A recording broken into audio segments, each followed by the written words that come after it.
What's going on this evening, guys? I wanted to come to you and bring you a clip from Van Jones on CNN.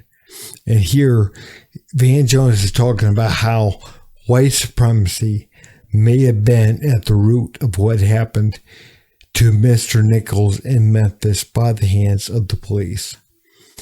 And even though those police officers were black, and there were 5 black police officers, and Mr. Nichols himself was black, they got to somehow make this about white supremacy. They got to give you some kind of a fictional boogeyman to kind of sell this, to sell tickets to the show, to give you something to get upset about. Because CNN, they're one of the kings, man. When it comes to drama sells, they understand that. And they got to give that to you. But, yeah, I'm going to set this clip up, man. And we'll watch it for a second. Then I'm going to comment to it afterwards. And it's going to be a short video. But it's something, man, I really wanted to do something on. Because, again, I find this to be a really interesting take that that a lot of people are putting onto it, this whole racial narrative. And they're trying to sell you something that I don't think in any way, shape, or form is there. But hey, if you guys would, please like, subscribe, and leave a comment down below. Thanks. In a recent opinion piece on CNN.com, Van, you wrote, the police who killed Tyree Nichols were black, but they might still have been driven by racism.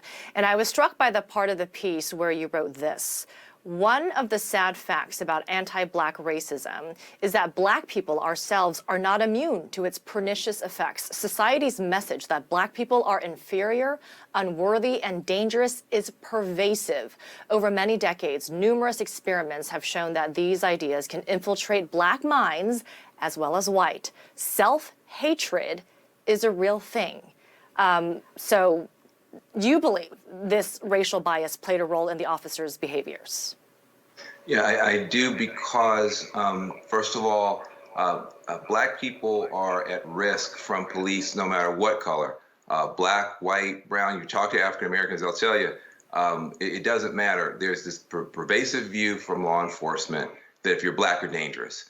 And I think some people think, oh, well, so a white police officer going after a black person, you understand the racial implications.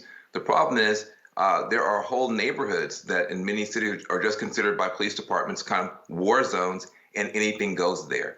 And so I think we have to have a more nuanced view of what's going on to root out racism. It's not just about having black cops or white cops or brown cops. It's about having cops that are trained to respect everyone and who are disciplined and punished when they don't.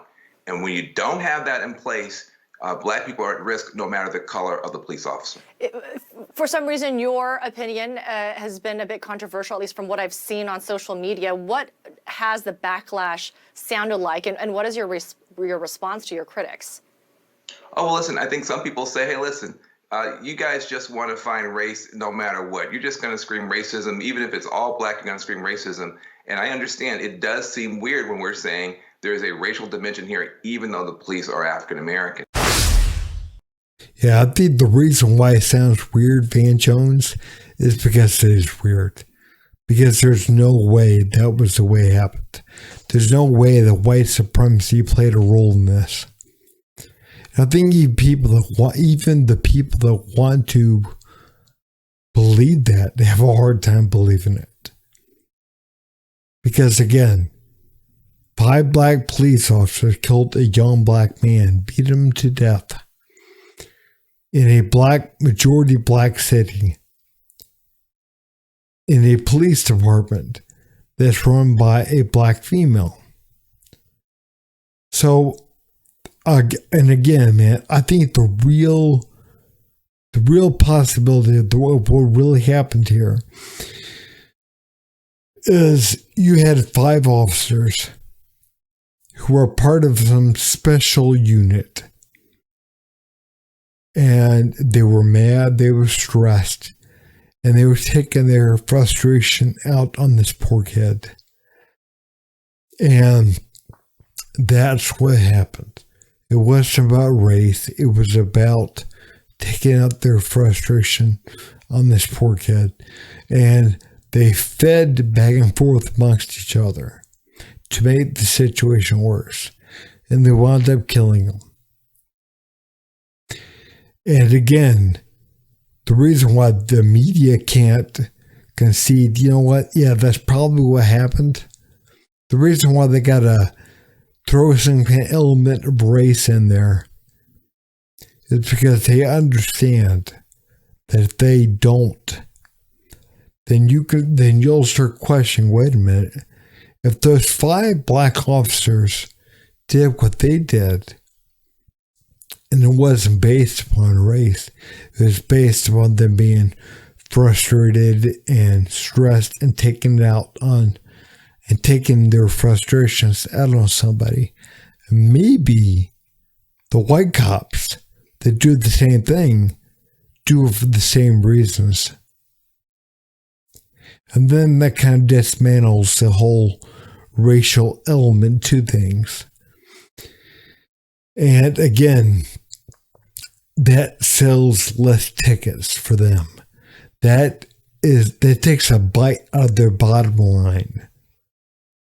You know, that takes away the racial element, which is a source of drama, of controversy. And it sells tickets to their shows. You watch your channel. And they understand that. So they don't want to lose you. They want to sell as much as they can. So that's what they do. They manufacture controversy. But again, they don't want you questioning that. They don't want you questioning that. And again, I don't know if anyone else noticed, but at the end of last week, it seemed like they were trying to push this narrative that, there's going to be controversy. There's going to be, protests and riots and everything else. Things might get bad. And if they do, we'll be right there to cover it. Because, man, I believe, again, that they understand what they're doing. They fully understand what they're doing. And they got to make us, again, a controversy. They've got to make things worse. Because, again, that sells more tickets to the race show, the shit show. That sells more tickets. And it makes them more money. But anyways, guys, if you would, please like, subscribe, and leave a comment down below. Thanks.